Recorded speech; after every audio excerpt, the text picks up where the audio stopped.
Hey guys, how's it going? DUJ2 here, and I have to start this video with a quote. This is from Proper Artist. He said, "I just don't want to feel like Charlie Brown during the anniversary and get nothing but rocks." Okay, welcome guys. Welcome to another Q&A video. We're gonna jump straight into this. First question comes from StormyForest. StormyForest asked, do you think all the benefits that new players got was enough to keep them caught up with veterans? If not, what more do you think they could have done? So this is a very complex question. It's an also very complex question that someone else also asked, and I do want to answer it more in depth on the Who Dis series, but I think new players, brand new players to the game coming in to Union Cross, received a completely different game, and rightly so. It's advanced an entire year. Do I think, and your question is, do I think that it's enough to keep them caught up with veterans? Of course not. I think it is enough to get them started and going on their own path. The main problem though is that as a new player, you have no idea what you're doing. You get guilt now at, you can guilt now at level, around level 34? At level 34, I mean, you don't even have the materials to be able to guilt anything at level 34, much less know what to do with it or how to use it. So I think that the updates they gave are great for a veteran player coming into the game and starting a new account, but for brand new players that have no idea, I think that if anything, they made the game more confusing. And I've heard of a lot of new players who have actually stopped playing because they play for a few hours and it's like, I have no idea what I'm doing, you know. That's actually something that I've been emailed, and some people have sent me, you know, messages about. They're like, I've been playing this for a week and I have no clue what I'm doing. I think that echoes perfectly the sentiment of a brand new player to this game. So I think what more they could have done was release some sort of, not tutorials, but I don't know what more they could have done apart from giving them a bunch of access to stuff that we've had. There's so many new players who we've gotten the new avatar boards and everything, and they still don't even know what to do with them. Next question from Harrison Chapman. Harrison Chapman asks, here's one, DUJ. What do you think is the possibility of us having some type of boosted campaign for traits rather than guilting? How could this work, and would it happen at the same time? And also, I'm going to answer this in conjunction with another question.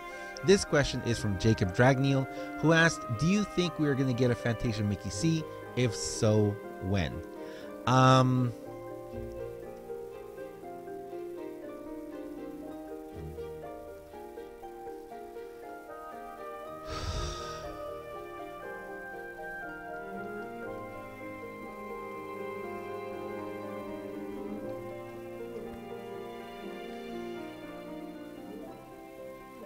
We've talked about Fantasia Mickey C, and I know Fantasia Mickey C doesn't exist right now. It doesn't exist. We only have Fantasia Mickey B, and I don't believe any medal like that exists in the JP version of the game either.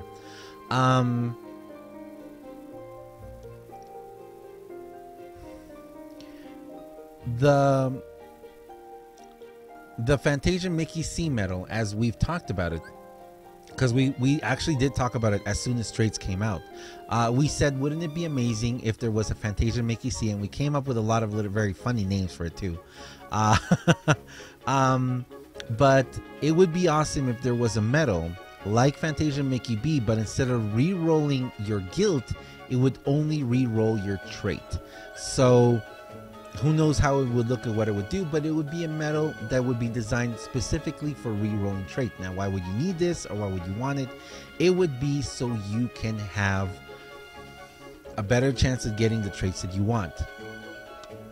1000 strength, 2000 defense, 800 HP, 40% raid boss, and of course the ever elusive and ever wanted double cast. And I set those in order of importance that, at least that I feel they are.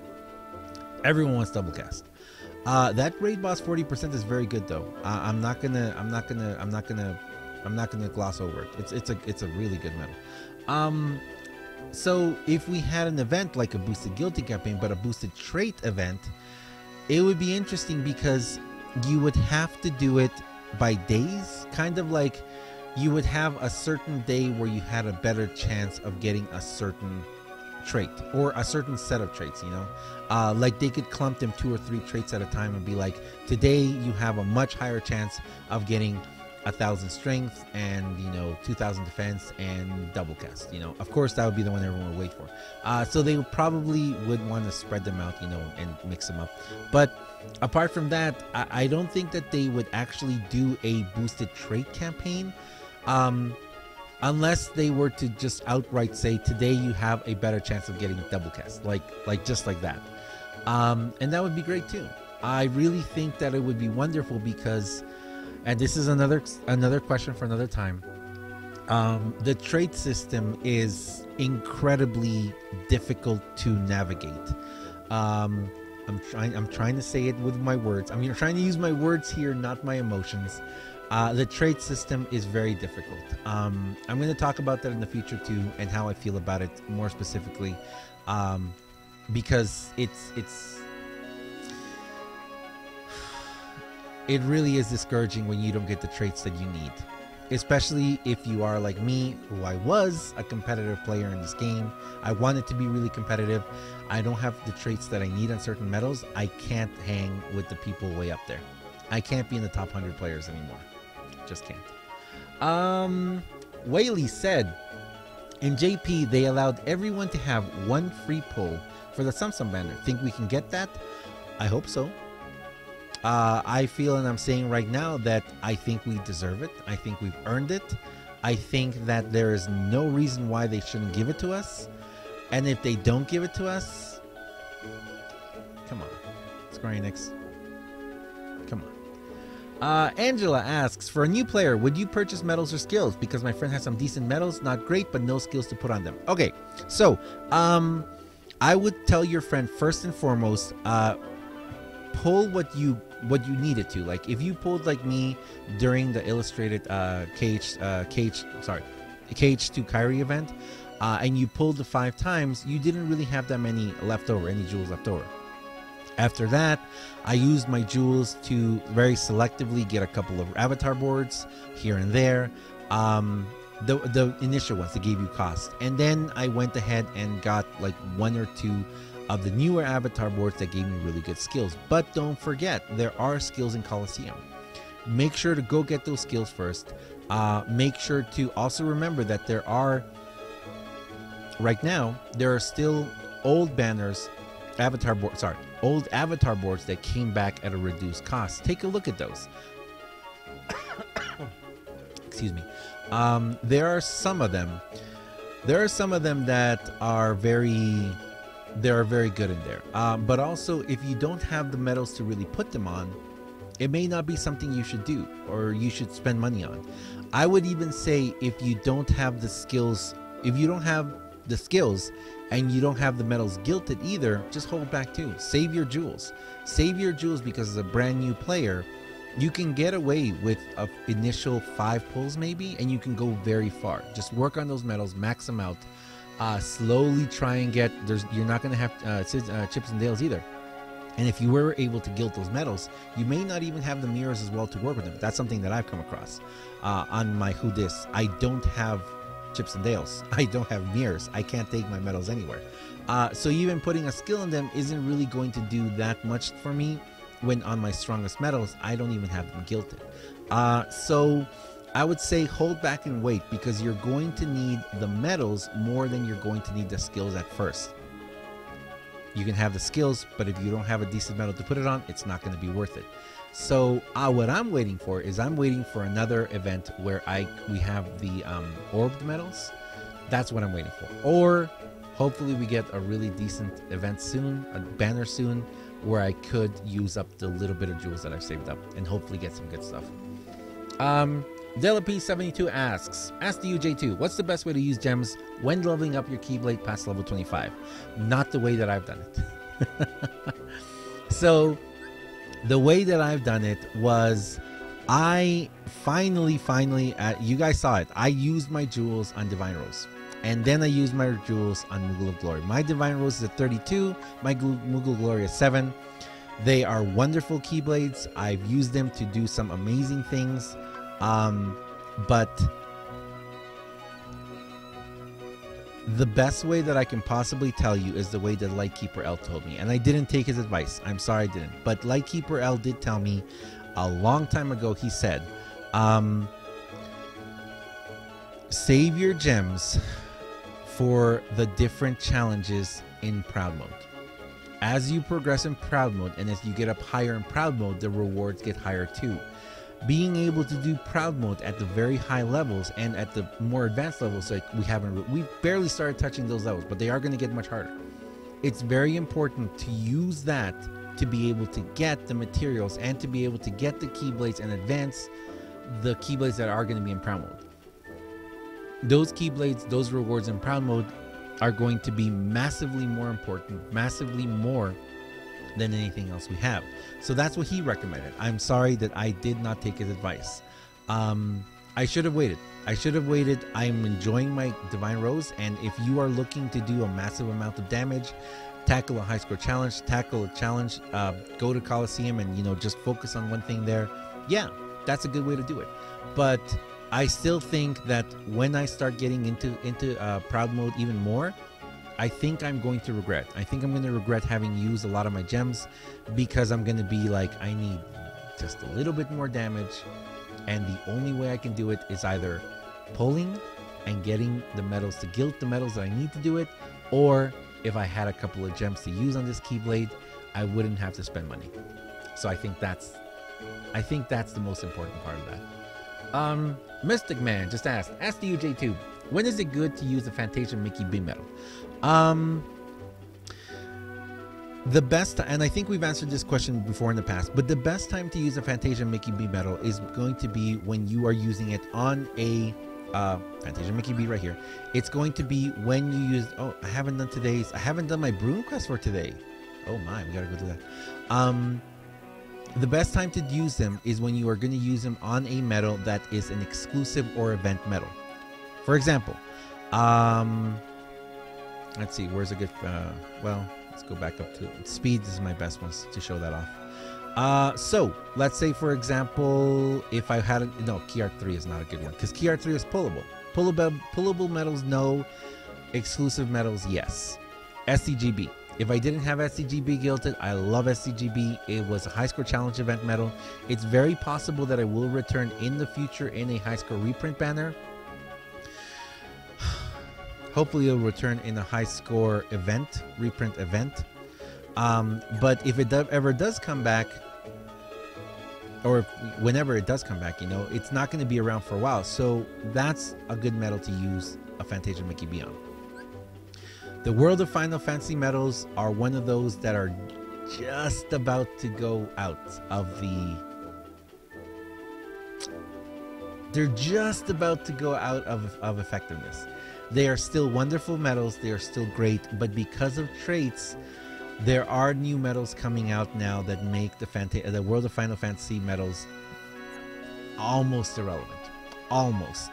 As we progress in the game, it's very possible that they are going to definitely become relevant. But Key Art 3, let's see, what's another tier 5 medal? Key Art 3. Do I have another tier 5 medal here? Ursula, AHC Ursula. All these other medals like this that are tier 5s, they're wonderful medals. Illustrated Cage, they're wonderful medals, but they are pullable, which means that if you are going to be playing this game for a long time, we've been playing this game for a year and almost a month now. If you're going to be playing this game for a long time, you will receive more of these medals in the future. So I would advise to use your Fantasia Mickey B's on game-changing medals that are exclusive. If you were unable to gilt a medal during an event, a high score challenge or something, use it on those. And I know I need to put my money where my mouth is, and I will. I'm praying and hoping that we get a boosted guilty campaign on Monday, because if we don't, I am going to do something that I have been dreading to do for a long time, but I'm going to do it. Luckora, last question. Luckora asks, do you think Union Cross effectively gets parties to become more active? If so, how effective do you think it will be in the long term? I just released a video talking, let's talk about multiplayer, about Union Cross. And I feel like I touched on a lot of subjects except this one. So thank you for that question, Luckora. Do I think Union Cross effectively gets parties to become more active? Yes. It forces you to try and be in an active party. The problem is that the chat system is very ineffective in our game. You have to have a secondary chat system to be able to coordinate properly, you know, Facebook Messengers, Twitter, whatever, you know, even texting, Discord, anything like that, Line, Skype, Google Plus. Google Plus has some really good like what's it called, messaging systems that you can like do a group message. But anyway, it does force you to try and be more active, but if your party isn't starting to do that anyway, it's just going to make you feel even more ineffective in that sense. How effective do I think it's going to be in the long term? Unless the rewards become massively important, and I do mean massively important, because this is the thing about Union Cross, about multiplayer. Anyone can do it. Doesn't matter what level you are, doesn't matter where you are in the game, anyone can do it. That is the fantastic thing about multiplayer. If you join a party and you are on the lower scale of power, but your party members have really good medals and are level 300s and are veteran players, they can carry you. They can effectively carry you and help you to get better too. Because you're going to get Lux from inside. You're going to get a lot of stuff. You're going to get everything from the crossboards, which for a veteran player, it's like, okay, big deal. For a brand new player, the rewards in the crossboard are monumentally huge. They are amazing rewards. If they start including other rewards, gems, more exclusive materials, higher jewels, tier 2 or tier 3 medals, or some other extra medal, brooms. If they start including rewards like that in the crossboards, it is going to be very effective in getting parties to try and work together better. And parties that are dying, then the only recommendation I can say is, you know, try and find a better party. You know, like just hop around parties. I actually, on my other account on Who Dis, I've been hopping through parties. I've just been hopping through parties, and a lot of people, some people know who I am. Some people, when I join, they're like, oh my goodness, it's CUJ too. And some don't. Some have no clue who I am. But I just spend like a little bit of time, do like one multiplayer and hop out, just because I've been testing a lot of stuff of also how a brand new account is treated. They're not treated very well. Let me say that. Especially the people who do know who I am, they're like, oh my goodness, your account is horrible. And the people who don't know who I am, they say pretty bad stuff too. They don't, it's not nice. So it's very important to, my friends are my power. That's definitely what the whole thing about the multiplayer is, you know. You're joining up with your friends and really making a multiplayer experience that is really awesome. And you support each other. So I think it has potential to be a wonderful system if the in-game chat system was slightly improved. Well, sorry, a lot more improved. And if there were better rewards that were encourage people to join the party, be more active in the party, and be more cohesive as a group, oh yeah, I think it'd be awesome. But anyway, there we go. Thank you very much for everyone for your questions. I really appreciate it. I really enjoyed these Q&A days. I know I haven't done them very constantly lately, but we're gonna try and do them again as often as possible. And if you guys come to the stream and ask a question, there's many times when I'm going to be like, I'm sorry, I don't know. I honestly have no clue how to answer this question, but there's always people who jump in. That's the awesome thing about the streams. I mean, we have hundreds of people here, and there's always someone who knows the answer, and it's really cool that even if I'm like, hey, you know what, I really don't know, it's awesome when someone jumps in and gives the answer. So thank you very much, guys. Thank you much for everyone watching. I really appreciate it. As always, I am DUJ2, and I'll see you guys next time. See ya.